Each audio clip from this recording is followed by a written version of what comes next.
In today's video, I want to share with you some motivation hacks specifically you can use on the climbs, on those long rides where you have to go into that pain cave and really dig deep. There's a famous quote, it never gets easier, you just go faster. And I think that's so true, in that the very fittest riders still push themselves to the limit. I think you can be the fittest possible person ever, but if you don't have the right mindset, you're still going to struggle on the bike. You need to be willing to have grit, determination, and to push hard. But there are some kind of tactics, there are some hacks you can use to kind of tap into that mental side of it to make the climbs easier. So in this video, I'm going to share some motivation hacks you can use on the bike to be a faster, fitter, and just a tougher rider really when it gets tricky.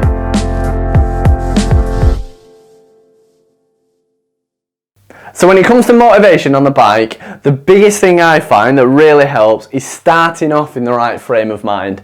We've all gone on rides where we've rocked up to the trail 10 minutes late, we've had to rush our kit on, get on the bike, we've not eaten, and we're just already, we're riding, but we're thinking about all the things that we've not done at home. How you start a ride makes a really big difference to how you actually feel on the bike. So one thing that I like to do, I harp on about this all the time, but it's because it works, is to sit with a coffee and watch a riding video before I go out. I say it all the time, but that's because for me, it really helps me get into the right frame of mind. One thing I'll do is I'll make sure I avoid videos where there's lots of crashes or where there's things going wrong. A great example, so The Accomplice, the Netflix film, is out at the minute. The last sort of bit of that is an amazing clip with Paul Bassagosha, probably pronounced his name wrong, but Paul Bass, and he actually paralyzes himself. Now, it's an incredibly inspirational bit of footage where he goes from paralysed to riding again on an e-bike. It's an amazing bit, but it's also planting that seed in the back of your head that riding's dangerous, and perhaps before you're going out on a ride, you know, we're not throwing ourselves off cliffs Red Bull Rampage side, but you know, there's still dangers. If you're the type of rider that gets a bit nervous about crashing, maybe don't watch a video like that.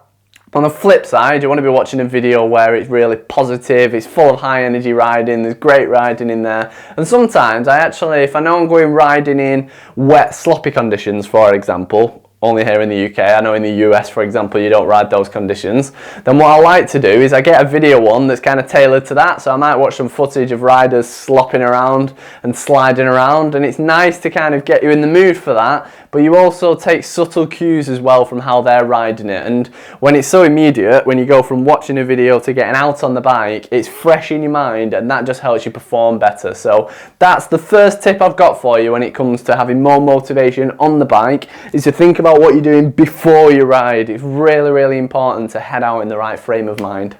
The second tip for having high motivation on the bike is to make sure you don't get hungry. I get so grumpy and low energy and demotivated when I'm hungry, and you do not want that to happen when you're trying to rip some wicked trails and have great fun on the bike. So the next tip is to make sure you don't get hungry whilst you're out riding. So that starts by making sure you fuel up before you go out on the bike. So make sure you eat the right foods before you head out, both in the days leading up to the ride and immediately before, and also make sure that whilst you're riding, you're eating regularly. If you're on a 2 hour or longer, 90-minute or longer ride, make sure you're eating regularly. So every 30 to 45 minutes, make sure you're having a snack on the bike. Now what that's going to do is it will keep your blood sugar levels higher, it's going to keep your energy levels higher, and that will ensure that you find it easier to use your motivation. If you're hungry and all you're thinking about is food, you're sort of fighting against yourself and pulling against yourself and trying to motivate yourself. Now that doesn't really work if you're hungry. You need to make sure that you go into it full of energy and you keep your energy levels consistent, and then it's so much easier to keep motivated. So the next tip is for when it actually comes to getting out on the bike. Now often you'll head up that first climb and you feel a bit minging. You get out of breath way quicker, your legs start burning really early, and you can often just think, what the hell's going on? Why do I feel so weak? Just remember that first climb is the climb you normally feel worst on. That's totally normal. So try and build up to it. Maybe do a couple of miles riding to the first climb if you can.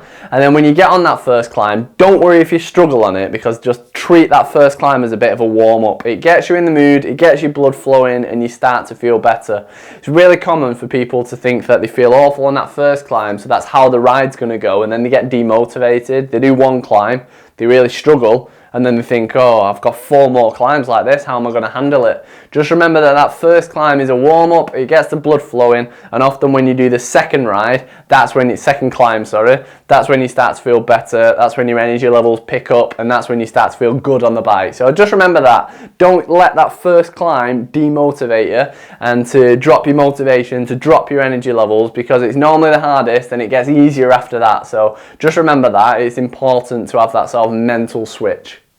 So I've got the last 2 tips for you here which you can use especially on the climbs. This is when I find I use them most, but they're also useful if you're just absolutely shattered on the bike.